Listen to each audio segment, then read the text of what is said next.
حاكم البلاد إن من دلوقتي هنستخدم الصليب كأداة إعدام، وهتستخدم بس لإعدام العبيد أو المتهمين في قضايا الخيانة العظمى، والحاضر يعلم الغايب. يا خبر، ليه كده؟ الصليب ده من أصعب أدوات الإعدام وأكثرها قسوة على مر التاريخ. تعرف يا عزيزي الموضوع ده ابتدى إزاي؟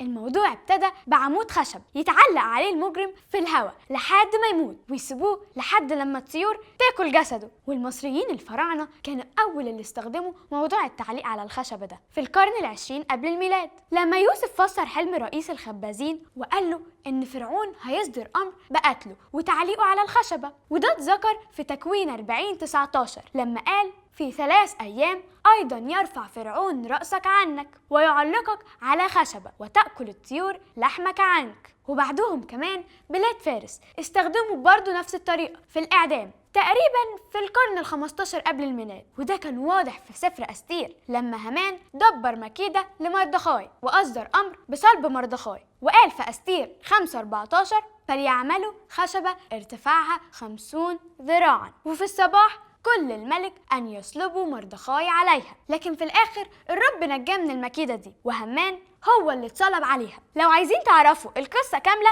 اقروا سفر أستير. وبعدين اتطور الصليب، بدل عمود خشب بقوا خشبتين متثبتين في بعض، واحدة بالطول والواحدة التانية بالعرض، زي شكل حرف التي كده بالإنجليزي. وفي ناس عملوه على شكل إكس وسموه باسم صليب القديس أندروس، واستخدموا الشكل ده للصليب في العصور الرومانية بعد كده. لكن الصليب بشكله المعروف دلوقتي اللي ابتدوا يستخدموه بالشكل ده كانوا اليونانيين، واتعرف باسم الصليب اليوناني. وبيتقال إن الإسكندر الأكبر هو اللي نشر استخدام الصليب اليوناني كأداة إعدام. وطبعا بعد اليونانيين الرومان مشوا على نفس الطريقة وبقوا بيستخدموا الصليب في الإعدام، وكان بيستخدم بس لإعدام العبيد. لكن سكان الإمبراطورية الرومانية كانوا معفيين من وسيلة الإعدام دي إلا في حالات قليلة جدا زي المتهمين بجرائم الخيانة. والدليل على كده إنه لما صدر أمر بإعدام بولس الرسول علشان كان أصله روماني أعدم بقطع راسه، لكن الرسول بطرس لأنه مش روماني الأصل نفذوا فيه حكم الإعدام بالصلب، لكن هو اختار إنه يتصلب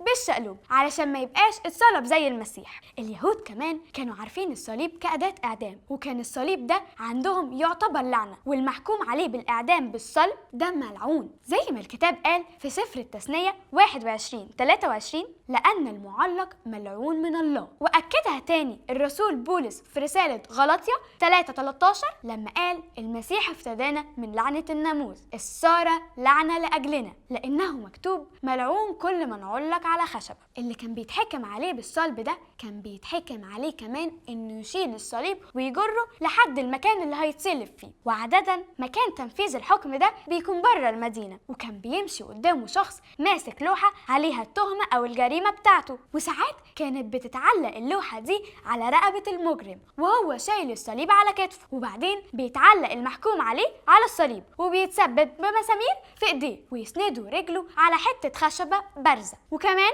يثبتوها بمسمار برضه علشان ما يبقاش متعلق بكل تقله على دراعاته، لكن الدراعين يبقوا مشدودين ومتثبتين بمسامير، وده بيخلي عضلات الصدر مشدودة قوي. وفي الوضع ده بيكون التنفس صعب جدا، وبيخلي المصلوب يموت مخنوق بعد فترة قصيرة. لما الجنود بيلاقوا ان المصلوب اتعذب كفاية بيروحوا كسرين رجله علشان تقل جسمه كله يكون متحمل على الدراعين بس، ويزيد اختناقه فيموت أسرع. وده اللي حصل مع اللصين اللي كانوا مسلوبين جنب الرب يسوع. في يوحنا 19:31 بيقول إن اليهود طلبوا من بيلاطس إنهم ينزلوا الأجساد من على الصليب قبل السبت عشان يلحقوا يدفنوهم، فكسروا رجليهم عشان يسرعوا موتهم. ولما جم يكسروا رجل المسيح لقوا مات خلاص، فما كسروش رجله علشان تتحقق النبوة اللي اتقالت عنه في مزمور 34:20: يحفظ جميع عظامه واحد منها لا ينكسر. لكن عشان يتأكدوا انه مات، واحد من الجنود ضربه بالحربة في جنبه، وبيقول الكتاب للوقت نزل دم ومات، وبعدها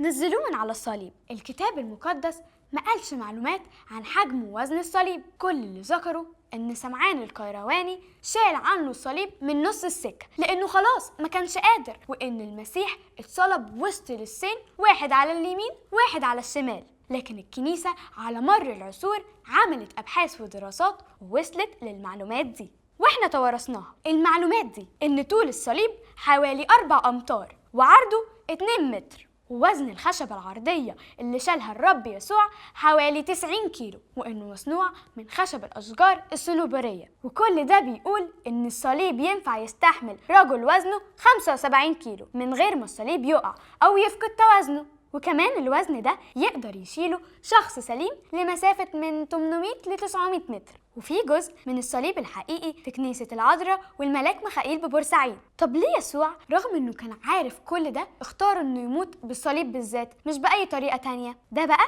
اللي هجاوبك عليه في الحلقة اللي جاية. تابعوني على نفس الصفحة اللي بتشوفوني عليها دلوقتي. سلام.